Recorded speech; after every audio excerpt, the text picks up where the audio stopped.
నమస్తే. Welcome to వి3 news. లక్ష్యం సమాజ హితం. ఇక వార్తలకు వెళ్లే ముందు ముఖ్యాంశాలు. ప్రముఖ స్వాతంత్ర సమరయోధురాలు, లోక్సభ సభ్యురాలు, సంఘ సేవకురాలైన దివంగత సంఘం లక్ష్మీబాయి పేరు సైదాబాద్లోనే స్టీల్ ఫ్లైఓవర్ బ్రిడ్జ్ కి పెట్టాలని తెలంగాణ స్వాభిమాన్ పరిషత్ కన్వీనర్ కె వినయ్ కిషోర్ యాదవ్ అన్నారు. ఈ విషయమై చార్మినార్ జోనల్ కమిషనర్ సత్యనారాయణకు, హైదరాబాద్ జిహెచ్ఎంసీ కమిషనర్ ఆర్వి కర్ణన్కు వినతి పత్రం అందజేశామని తెలిపారు. అలాగే జిల్లా ఇన్ఛార్జ్ మంత్రి పొన్నం ప్రభాకర్ కు, అసాదుద్దీన్ ఓవైసీకి, తెలంగాణ ముఖ్యమంత్రి రేవంత్ రెడ్డికి కూడా త్వరలో వినతి పత్రం అందిస్తామని వినయ్ కుమార్ యాదవ్ తెలిపారు. ఈ ప్రాంతంలో నివసించి పేద, బడుగు, బలహీన వర్గాల పిల్లల అభివృద్ధికి పాటుపడిన సంఘం లక్ష్మీబాయి పేరును ఫ్లైఓవర్ బ్రిడ్జ్ కి పెట్టాలని, అలాగే కాంస్య విగ్రహాన్ని నెలకొల్పాలని పార్టీలకు అతీతంగా కోరారు.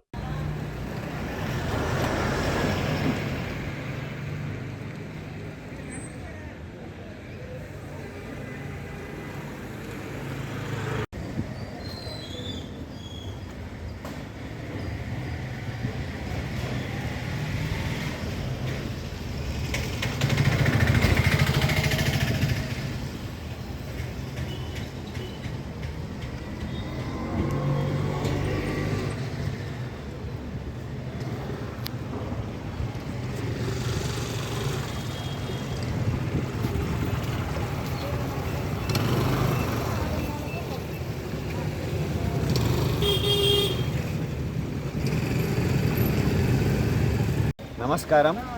తెలంగాణ స్వాభిమాన్ పరిషత్ కన్వీనర్ నేను వినయ్ కిషోర్ యాదవ్.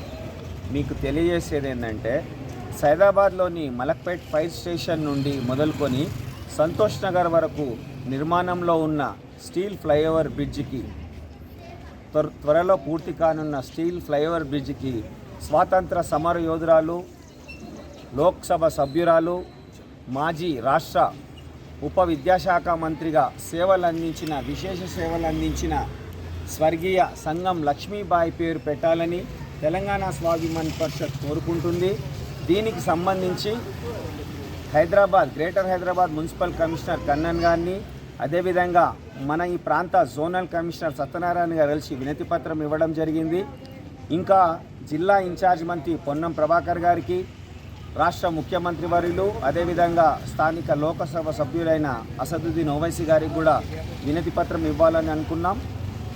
ఎంతో విశేష సేవలు అందించి ఆ రోజుల్లో అప్పటి ప్రధాని ఇందిరాగాంధీని సైదాబాద్ ప్రాంతంలో ఆమె పేరున ఇందిరా సేవా సదన్ అనే పేరుతో బడుగు బలహీన వర్గాలు, అనాథ పిల్లలకు, ప్రత్యేకించి మహిళలను చేరదీసి ఇక్కడ వసతి గృహాన్ని ఏర్పాటు చేయడమే కాకుండా వారికి ప్రాథమిక ఉన్నత పాఠశాలను ఏర్పాటు చేసి ఎన్నో సేవలు అందించి సైదాబాద్ చుట్టుపక్కల ప్రాంతాల వారికి ఎంతో విద్యను అందించి, విశేష సేవలు అందించి, సమాజానికి ప్రయోజకులను తీర్చిదిద్ది అందించిన ఘనత సంఘం లక్ష్మీబాయిది. సంఘ సంస్కర్త, సంఘ సేవకురాలు, సంఘం మెచ్చిన వనిత అయిన సంఘం లక్ష్మీ గారి పేరు మీద సంఘం లక్ష్మీబాయి విద్యాపీఠ్, ఇప్పుడు ప్రస్తుతం ఆ విద్యాపీఠ్ ఆధ్వర్యంలో మహిళలకు ఐఎస్ఎదన్ ప్రాంతంలో జూనియర్ కళాశాల, ఇంజనీరింగ్ కళాశాల, వివిధ విద్యా సంస్థల ద్వారా నిర్వహించడం నిజంగా ఆమె కన్న కలలో భాగమే. ఆమె ఆశయ సాధనకు, ఆమె బడుగు బలహీన వర్గాలకు అహర్నిశలు చివరి శ్వాస వరకు కూడా ఆ పేద పిల్లల, అనాథ పిల్లలతోనే, వారి మధ్యలోనే ఆమె తుది శ్వాస ఐఎస్ఎదన్ ప్రాంతంలో సదనంలోనే ఇడవడం జరిగింది. కాబట్టి మహానుభావుల పేర్లు యావత్ దేశం మొత్తం వాళ్ళ రాష్ట్రాలు కానీ వారిని ఉన్నతంగా గౌరవించుకోవడం, వారిని గుర్తు చేసుకోవడం జరుగుతుంది. ఈమె స్థానికులు ప్లస్ ఐఎస్ఎదన్, ఈరోజు ప్రాచుర్యంలో ఉన్న ఐఎస్ఎదన్ కూడా ఆమె పెట్టిన ఇందిరా సేవా సదన్ ప్రాంతమే ఈరోజు మనకి కాలక్రమంలో ఐఎస్ఎదన్గా ప్రాచుర్యంలో ఉంది. కావున సంఘం లక్ష్మీబాయి పేరును స్టీల్ బ్రిడ్జ్కు పెట్టి ఆమెను స్మరించుకోవడానికి, ఇప్పుడు వస్తున్న జనరేషన్ను గుర్తు చేసుకోవాలంటే కాంస్య విగ్రహాన్ని కూడా ఏర్పాటు చేయాలని ప్రభుత్వాన్ని కోరడం జరిగింది. ప్రస్తుతం తెలంగాణ రాష్ట్రంలో కాంగ్రెస్ ప్రభుత్వం మహిళలకు పెద్దపీట వేస్తున్న తరుణంలో, ప్రజాపాలనను అందిస్తున్న తరుణంలో ప్రభుత్వం దీని మీద దృష్టి పెట్టి ఖచ్చితంగా సంఘం లక్ష్మీబాయి పేరును పెట్టి మహిళలను గౌరవించడమే కాకుండా పెద్దలను రాబోయే తరానికి పరిచయం చేయడం, స్థానికంగా సైదాబాద్ చుట్టుపక్కల ప్రాంతాలందరి కోరికను మన్నించిన వారైతారు, వారి మనోభావాలను గౌరవించాలని మరొకసారి తెలంగాణ స్వాభిమాన్ పరిషత్ కోరుకుంటుంది. నమస్తే.